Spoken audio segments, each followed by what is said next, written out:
9000蚊平方。係。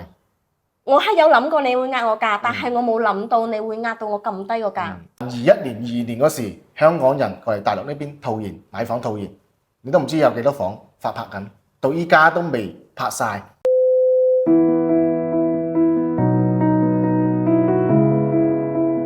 呢度係只拍筍盤嘅頻道，灣區樓市範嚟嘅。Hello， 大家好，我係阿鐘。今日我要拍嘅係金帝世紀城項目，位於中山坦洲嘅界絲北路，分3期開發嘅。項目周邊嘅配套設施咧一應俱全，亦都係粵港澳人士嘅居住標杆。6萬平方嘅智能法式三體園林，270度嘅景觀視覺，樓間距離300米嘅社區配有兒童樂園啦、陽康跑道、網球場、露天游泳池等等嘅，仲配備高空360度監控系統，為業主嘅生活安全保駕護航。亦都係中山首個開通業主專享港澳直通巴士嘅。落樓就係巴士站，覆蓋中山、珠海、香港、澳門各地嘅。附近嘅大型商圈都係10分鐘嘅車程，三武、華發新都、優越城嘅。平時中意飲茶嘅朋友咧，就可以去大興酒樓、大灣海鮮城，都係5分鐘嘅車程。但係個缺點咧都好明顯，由於項目周邊有多條交通要道啦，高峰期時嘅咧上下班時間比較塞車嘅，交通壓力大，出行體驗較差。但係10月份坦洲大道開通之後咧，我相信會得到好大嘅緩解嘅，同埋佢價錢咧都好大嘅爭議。坦北位置買坦南片區嘅價錢，妥妥的碎耳盤，所以做咗坦洲嘅第一襟盤，入手就唔見50萬。我哋依家去揾業主了解下情況。Hello， 你好，溫小姐。Hello， 你好。你好啊，你好，我哋拍緊片方便嘛？記得後期幫我美顏喎。再美顏，我驚啲觀眾流晒鼻血喎。咁我今日其實揾你哋過嚟咧，係想你哋幫我睇下我呢一層樓可以賣到咩價錢。因為你知我之前嘅新樓係18,000到19,000蚊呢個單價嘅，咁啊而家跌到12,000到13,000喎。你話而家咩時勢啊？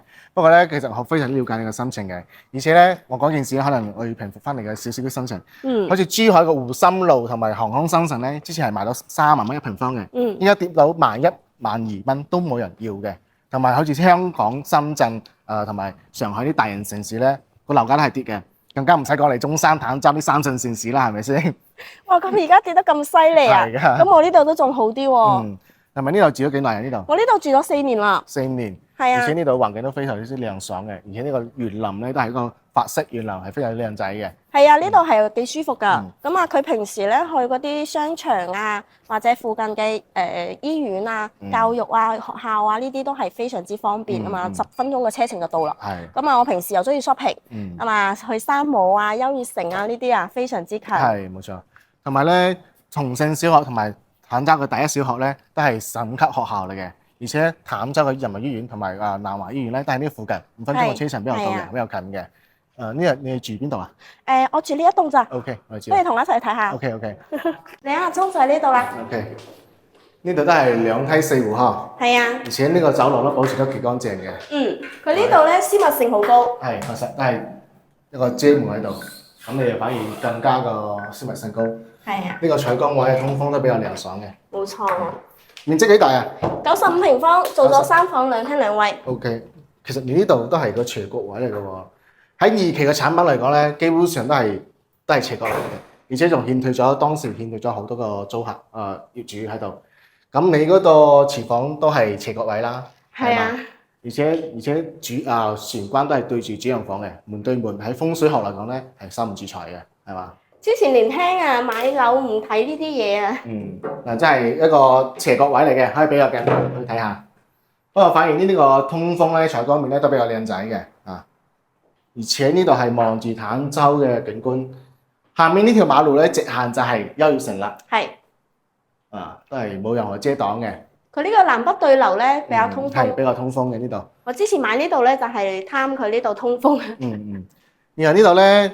呢度直接係前面嗰座山咧就係中山嘅五桂山啦。咁前面嗰座咧就係坦洲嘅老旺雀。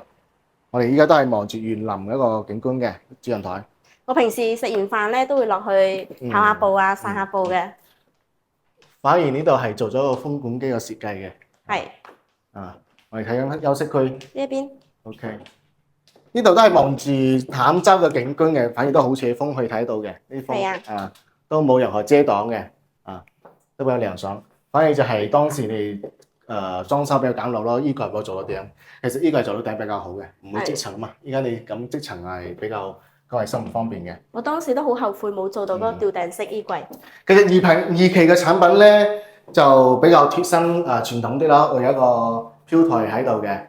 啲老人家啊或者係孕婦啊唔方便嘅時候，喺你個木路坐住係嘛？係。反而就呢度做啲積層啊。我哋睇翻呢個，呢個就係反而做咗個兒童房，都冇擺任何嘢喺度。我之前諗住係做一間雜物房或者係衣帽間嘅，所以就冇擺嘢。OK，都係望園林嘅，都冇任何遮擋。OK，呢個主人房都係套間設計嘅，都係做咗個公室分離，可以俾個鏡頭嘅。而且呢個衣櫃其實你個你個廁所同床台咧係對峙嘅，就比較唔好咯。即係你可以將衣櫃啊打在呢度，咁就唔會對住啊嘛。你依家個衣櫃放喺呢度咧，就比較擋住我行路都唔係幾舒服係嘛？係，因為我當其時咧就諗住佢嘅擺位係咁樣，而且都係呢度都冇任何遮擋嘅，都比較靚仔啊！採光啊、通風都可以嘅。就係呢度比較行路真係唔方便，唔係講笑，都係可以到時可以嘗試下呢度打排櫃咯，到頂嘅係嘛？其實基本上我哋睇晒啦，不如我哋坐低傾下咯。OK。OK。姐姐點解諗住將呢度賣出去咧？我冇諗住賣㗎，係因為咧我而家咧呢個時勢，咁你就知啦。咁我呢個月我又要家庭開支，仲有公司運作，下個月我仲要還銀行錢，咁啊我一個月落嚟嘅話，我要10幾皮㗎。咁你哋係做咩生意㗎？我係做生鮮食材供應鏈嘅。咁啊，我前期咧係墊太多錢出去啦，而家回到唔到呢個資金，咁啊我真係俾啲貨主搞死。其實你有冇了解金帝世紀城嘅呢個掛盤價咧？我有了解過㗎，同我呢個朝向戶型嘅咧都係放153萬。153萬，咁你依家想放幾多？我而家係想放130，我係諗住盡快出咗佢。130，95平方就去到13600，13600喎。係。咁就超出個市場嘅單價咯喎。係嘛？更加難出啦，因為而家市場嘅飽和度太高啦，剛需嘅人球更加少，係嘛？而家你喺你個呢度咧，戶型啊、朝向、樓層啊、裝修咧，喺現實入邊係一律不值錢嘅，係咪先？如果你想放130萬，冇可能嘅。而家咁個市場。咁你覺得我放幾多先合適啊？我話幾多先合適嘅，只要你有心理準備先得嘅。你有心理做好心理準備，我都係實實在在俾個報個價俾你，9000蚊一平方。9000蚊平方？係。我係有諗過你會壓我價，但係我冇諗到你會壓到我咁低個價。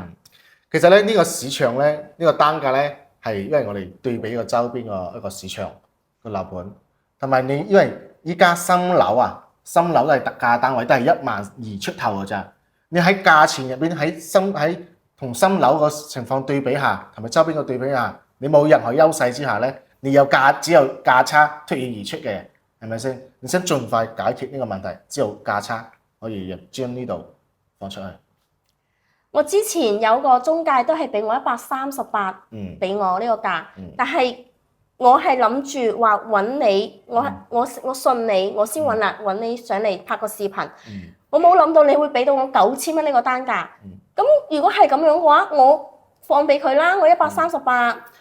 其實佢話138萬咧，咁你有冇諗過其實幾時可以放得出？有冇真係有客戶過嚟幫買呢度？如果有138萬，我要揸人我咧，我日日過嚟打擾你，我日日過嚟揾你討好你，同你簽獨家，反而佢唔好啊嘛，反而你揾到我哋過嚟幫你解決問題，所以你都知道佢個話係有啲水分嘅，你係相信我哋先過嚟揾我哋啊嘛，係咪先？咁樣對佢有咩好處啫？咁佢賣咗嘅話，咁佢都有用㗎。姐姐你冇天真啦，你冇咁天真啦，因為而家市場啊，你都唔知市場有幾輪，中介與中介咧都有一個競爭嘅，而我哋咧係實實在在幫你做嘢嘅，真心去幫你解決問題，係嘛？呢度佢俾個138萬嘅價錢俾你，大佬冇玩啦，你自己去上網查都查得到啦，138萬95平方，邊可能啊？而家我哋急出嘅情況咧，只有價差去殺出重圍嘅啦，係嘛？我哋有咩優勢啊？我哋冇任何優勢，係嘛？我哋有價錢嘅優勢。解決問題與重點，係咪？咁你可唔可以再高啲啊？呢個價？其實高唔高係冇乜用㗎，因為你掛盤上去咧，你最終我哋最終嘅成交係為咗成交與目的啫嘛。你掛咁多冇用㗎，冇人睇嘅，你反而俾市場作為嗰個磨刀石。即使你而家唔買，你而家又供唔起，到時銀行攞去斷供啦，銀行收翻去攞去拍賣，一拍流拍，二拍六折，三拍五折，係咪啊？好似依家21年嗰時，香港人過嚟大陸呢邊套現買房套現，你都唔知有幾多房發拍緊，到依家都未拍晒，仲未喺度喺拍。如果你呢度再攞去拍賣，我講28年到29年都未必拍得出，而且到時你攞拍賣嘅話，你更加唔使諗啦。你而家連9,000蚊一方都唔會值嘅，係嘛？我而家就係諗住話，我驚我下個月供唔起嘅，到時候銀行又要收翻，咁啊斷供嘅話，咁啊仲加鬧交。係。咁所以我先會揾到你，話想你拍個視頻，我諗住話咁啊嗰個會更加多人嘅人睇到，咁樣可能個價會高啲。咁我本身我買呢度我就已經蝕咗㗎啦。因為呢度咧，你揾得我哋咧，因為嗱你都知啦，市場個環境係點，係嘛？